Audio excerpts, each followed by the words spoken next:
렘넌트가 만들어야 되는 묵상 운동입니다. Ito yung meditation movement na kailangan gawin ng mga remnants. 꼭 기억해야 됩니다. Dapat nila itong tandaan. 불신자 왕이 보고 한 얘기입니다. At ito nga yung sinabi ng isang hari, hindi mananampalataya. 정말 여호와의 kanya. 신에 충만한 자구나. At tuting ang ikaw ay puspos ng Espiritu. 나는 이런 사람을 처음 봤다 그랬어요. Sabi niya, ngayon ako nakakita ng ganitong tao. 너를 총리로 세우겠다. At gagawin kitang gobernador. 왕이 한 말입니다. Ito yung sinabi ng hari. 렘넌트는 이런 그 망대를 반드시 갖고 있어야 돼요. At ang mga remnants, dapat tiyak meron sila ng ganitong partisan. 사실은 여러분을 파수꾼으로 세운 거예요. Sa katotohanan, itinatag kayo bilang mga 이 watchmen. 파수꾼은 망대가 있어야 돼요. At ang mga watchmen, dapat itatag nila kanilang partisan. 이 망대는 그냥 망대가 아니고 움직이는 망대. Hindi lang ito basta partisan, ito ay kumikilos na 그래서 partisan. 세계화는 여정을 가는 거예요. Kaya nga sa pagiging globalisasyon, ito 가는 ay 곳곳에 journey o paglalakbay. 중요한 생명운동이 일어나야 At 돼요. saan man tumungo, andun yung napakahalaga na life movement. 이게 이정표입니다. Ito yung guideposts. 이걸 보면서 렘넌트는 선교 발판을 만드는 겁니다. At dito nga, ang mga remnants ay dapat na 오늘 제목은 sagawa ang 렘넌트의 platform. 선교 발판입니다. Kaya nga ang pamagat ng ating mensahe ngayon, ito yung platform ng mission. 이게 돼서야 이게 발판이 되는 겁니다. Dapat na maging ganito sila para maging platform. 그래서 세 가지 꼭 기억해야 돼요. At may tatlong bagay na tiyak dapat tandaan. Ito yung 렘넌트는 pinakapamantayan. 237이 되는 게 기준이에요. Una, nakita natin na ang mga remnants ay sa 237. TCK는 5천 종족 살리는 게 기준입니다. At sa mga TCKs naman, sila magliligtas sa 5,000 mga tribo. 전혀 삼문화권 반대쪽에 있는 사람도 있어요. At meron namang kabaliktaran dun sa mga nasa 아예 isang kultura 문화권이 lamang. 전혀 없는 후대들도 있어요. Meron din namang mga henerasyon na wala talagang 그래서 kultura. 저는 단어를 이렇게 쓴 겁니다. Kaya ito yung terms na ginamit natin, 그래서 cross-cultural kids at non-cultural kids. 여러분들이 237이 기준인 이유가 뭡니까? At ano ba ang dahilan na ang standard ng mga remnants ay 237? 이 바보라도 눈치채야 됩니다.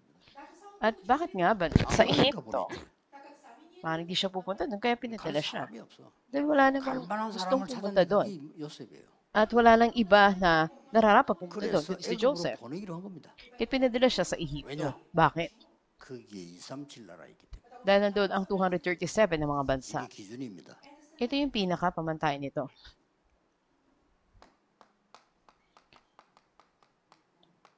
아수르 나라가 왔어요. Pangalawa, dumating ang 이스라엘 mga 침상킨 거예요. taga-Assyria. 그래가지고 남자들 잡아가서 전 세계의 노예 시장에 팔은 겁니다. At yung mga kalalakihan doon, sila ay pinabili na maging alipi. 왜 그렇습니까? Bakit?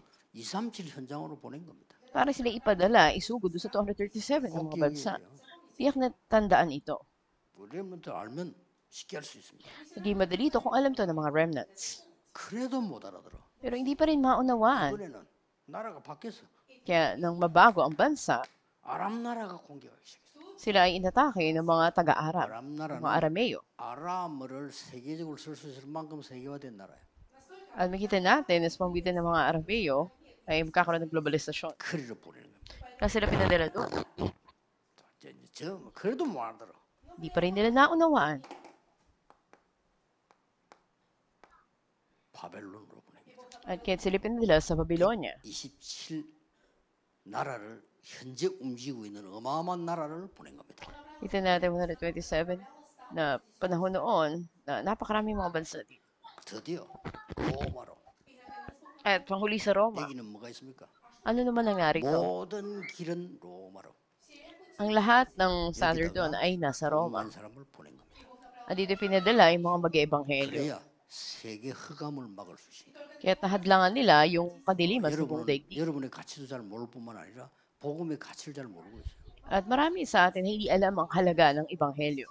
복음 한 군데 우리나라 탁 떨어지면요, 우리나라 흑암을 전부 없애는 거예요. Na ang ebanghelyo nito dumating sa ating bansa ay nawala ang 개인 kapangyarihan ng 구원도 kadiliman. 일어나지만 흑암이 무너지는 것이다. Hindi lang sa individual, ang kabuuan ng kadiliman ay mawawasak. Kaya mahalaga ang isang misyonaryo. 선교사가 복음 들고 간다면 거기는 빛이 비칩니다. Magdala ng misyonaryo ang mabuting balita o ebanghelyo, magliliwanag 여러분들 ito. 꼭 기억해야 됩니다. Dapat nataan ng mga 그 remnant. 중에 TCK들은요 5천 종족 살립니다. At sa loob nito, ang mga TCKs na magliligtas sa 5,000 tribes. 거기에는 반드시 제자가 예비돼 있습니다. At sigurado na may mga nakahandang disipulo 이거는 mula 오늘 sa kanila. 중에 많이 들으실 겁니다. Marami rin sa atin na nakita natin. 이 제자가 5천 종족의 렘넌트를 또 살리게 됩니다. At ito yung mga disipulo na magliligtas sa mga remnants sa 5,000 tribes. 인재들이 나옵니다. At mula sa kanila ay mayroong mga 이게 geniuses, 우리 TCK들이 봐야 될 눈입니다. mga matatalinong tao na kailangan makita. 자, Geniuses o mga gifted na 이 individuals. 사람들은요 뭘 알아야 되냐면요 At ito mga tao na ito, ano yung dapat na makita nila? 후진국의 병들이 있어요. Makita natin na yung mga third world countries ay may mga sakit o karamdaman. 몸 치유해야 됩니다. Kailangan ng kagalingan ng physical na katawan. 네, 선진국의 병이 있어요. Ganun din naman ang mga mauunlad na mga bansa. 다 Meron din 있지만 silang 주로 이 sakit. 사람들은 정신적인 병이 많아요. Karamihan sa kanila ay mental na problema ang mayroon. 자, 여기에 따라가야 되니까 At dapat nilang sundin ito. 이 중진국의 병이 있어요. Makikita rin natin yung mga nasa 이 middle 사람들은 선진국 class ng 어딘가 mga 붙어야 되기 bansa, 때문에 may mga 사상적인 sakit 병이 din. 있어요. Patungkol naman sa kanilang ideolohiya.